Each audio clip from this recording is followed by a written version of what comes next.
Bonjour et bienvenue sur Radio Cessert, votre podcast quotidien sur l'actualité cyber du jeudi 30 janvier 2025, épisode 174.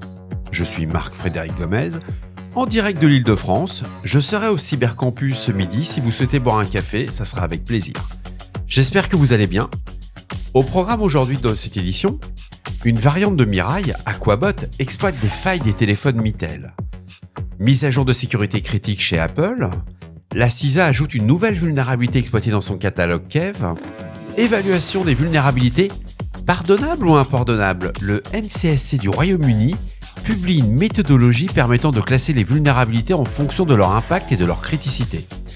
Google Chrome, plusieurs vulnérabilités corrigées. Le CertFR alerte sur plusieurs failles de sécurité. HPE Aruba Networking Fabric Composer, faille critique corrigée.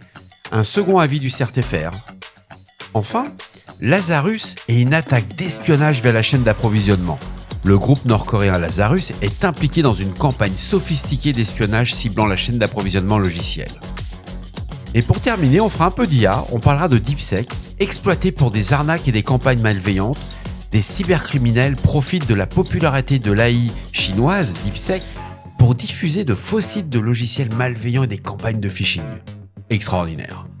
Bien entendu, toutes les sources utilisées dans cette revue d'actualité sont disponibles dans la description de l'épisode. Dark Reading a publié un article sur une nouvelle variante du botnet Mirai nommée Aquabot, qui a été identifiée exploitant une vulnérabilité de type injection de commande sous la CVE 2024 41710, affectant divers modèles de téléphones SIP de la marque Mitel, utilisés exclusivement dans un environnement professionnel. Cette vulnérabilité permet aux attaquants d'obtenir un accès root sur les appareils concernés. La variante d'Aquabot se distingue par une fonctionnalité unique de communication avec le serveur de commande et de contrôle, le fameux C2, notamment une fonction nommée Report Kill qui informe le C2 lorsqu'un signal d'arrêt est détecté sur l'appareil infecté. Les chercheurs ont également noté que les acteurs promeuvent cette variante sur des plateformes telles que Telegram, proposant des services de DDoS à la demande. The Cyber Express remonte qu'Apple a publié une mise à jour de sécurité visant à corriger plusieurs vulnérabilités critiques affectant ses produits, notamment iOS, iPadOS, macOS, tvOS, watchOS et le navigateur Safari. Parmi ces vulnérabilités, certaines étaient activement exploitées, représentant des menaces potentielles pour la sécurité des utilisateurs. Apple recommande vivement à tous les utilisateurs de mettre à jour leurs appareils vers les dernières versions logicielles afin de bénéficier des correctifs de sécurité et d'améliorer la stabilité générale de leurs appareils. Bref, si vous avez des appareils Apple, il faut patcher. Pour compléter, sur des preuves d'exploitation actives, cette vulnérabilité identifiée sous la CVE 2025 24085 concerne une faille de type Use After Free affectant plusieurs produits Apple. La CISA, l'agence américaine, recommande aux organisations de prioriser la correction de cette vulnérabilité pour réduire les risques d'attaque potentiels. Le National Cybersecurity Center, ce qu'on appelle le NCSC du Royaume-Uni, a élaboré une méthode pour distinguer les vulnérabilités pardonnables et impardonnables. C'est assez sympa la traduction quand on voit du texte original en anglais. C'est une approche qui vise à éradiquer certaines classes de vulnérabilité et à faciliter la mise en œuvre de mesures d'atténuation au niveau supérieur. Je vous recommande vivement la lecture de l'article. Le NCSC propose des directives pour aider les organisations à gérer efficacement les vulnérabilités en identifiant celles qui sont inacceptables et nécessitent une attention immédiate. Et c'est une méthode qui s'inscrit dans le cadre des efforts du NCSC pour améliorer la gestion des vulnes en fournissant des outils et des directives aux organisations. Par exemple, le Vulnerability Disclosure Toolkit du NCSC offre des conseils sur la mise en place du processus de divulgation des vulnérabilités, soulignant l'importance de la communication, de politiques claires et du fichier security.txt pour faciliter le signalement de celle-ci. Ce qui m'a beaucoup plu dans ces approches, c'est que les entreprises vont pouvoir mieux prioriser les vulnérabilités à traiter en fonction de leur criticité. Alors c'est déjà fait dans des entreprises qui sont matures, ça se fait, mais quand vous êtes une petite entreprise, vous avez une petite structure, pas de grandes équipes, ça va vous permettre d'améliorer votre posture en cybersécurité. Nos amis du CertFR ont publié l'avis CertFR 2025 AVI 79 concernant plusieurs vulnérabilités identifiées dans Google Chrome.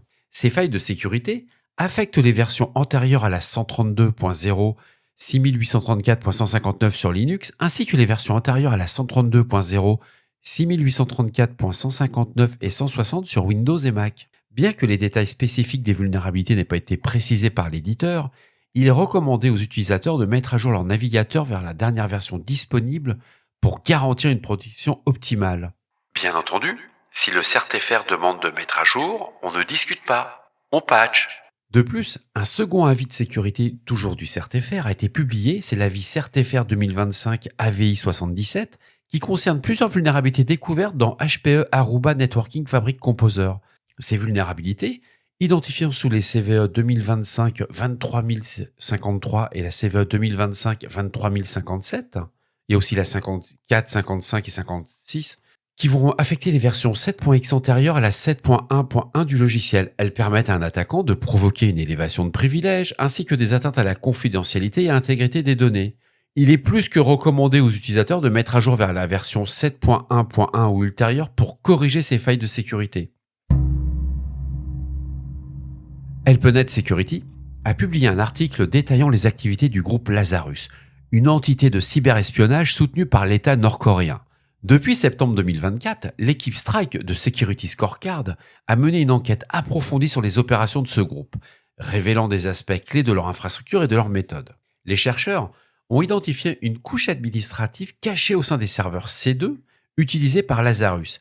Cette plateforme web, développée en React et Node.js, permettait aux attaquants d'organiser et de gérer précisément les données exfiltrées, superviser des systèmes compromis à l'échelle mondiale, déployer des charges malveillantes et exécuter des opérations depuis une interface unique. De plus, cette interface centralisée offrait au groupe une vue d'ensemble opérationnelle tout en employant des techniques sophistiquées pour éviter la détection. Lazarus a mené une attaque sur la chaîne d'approvisionnement en intégrant des portes dérobées dans des fameuses backdoors malveillantes dans des logiciels légitimes. Ces packages altérés, allant d'applications de crypto-monnaies à des solutions d'authentification, ont trompé les développeurs et les victimes, les incitant à installer involontairement des logiciels compromis. Une fois exécutés, ces charges utiles facilitaient l'exfiltration de données et la compromission des systèmes compromis. Grâce à l'analyse des flux réseau et des schémas de trafic, l'équipe Strike a attribué cette opération à Pyongyang, en Corée du Nord, avec un haut degré de confiance et de fiabilité. Alors dans le rapport, on lit pas tous ces types de... On n'a pas les infos factuelles, mais il est assez complet. C'est intéressant quand on veut s'intéresser au groupe Lazarus. C'est pas le meilleur rapport, mais il est à jour. Et la campagne qui utilisait une stratégie d'obfuscation à plusieurs niveaux acheminait le trafic via des VPN Astril et des serveurs proxy enregistrés auprès de Skyframe Limited en Russie, masquant ainsi l'origine du groupe. Parmi les découvertes clés, il y a 6 adresses IP distinctes en Corée du Nord qui sont liées à l'opération, l'utilisation de points de terminaison VPN Astril et de proxy pour mêler le trafic malveillant des activités légitimes, et on a quand même aussi pu identifier 233 victimes à travers le monde, principalement dans l'industrie de la crypto-monnaie, identifiées entre septembre 2024 et janvier 2025. Vous avez plusieurs épisodes de Radio C-Sort qui en avaient déjà parlé, sauf que là on commence à avoir plus de preuves. Donc si vous faites de la CTI, c'est un article à lire, c'est un bon début, c'est un très bon complément aussi au niveau de votre veille sur Lazarus.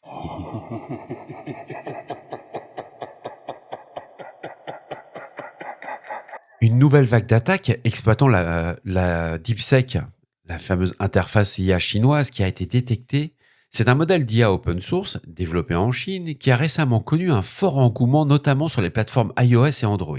Cette croissance rapide a entraîné une série d'abus par des acteurs malveillants visant à tirer parti de cette notoriété. Il faut savoir que l'entreprise qui est derrière DeepSec a signalé des perturbations importantes de ses services en raison d'attaques ciblées affectant la stabilité de la plateforme et la contraignant à suspendre temporairement les nouvelles inscriptions.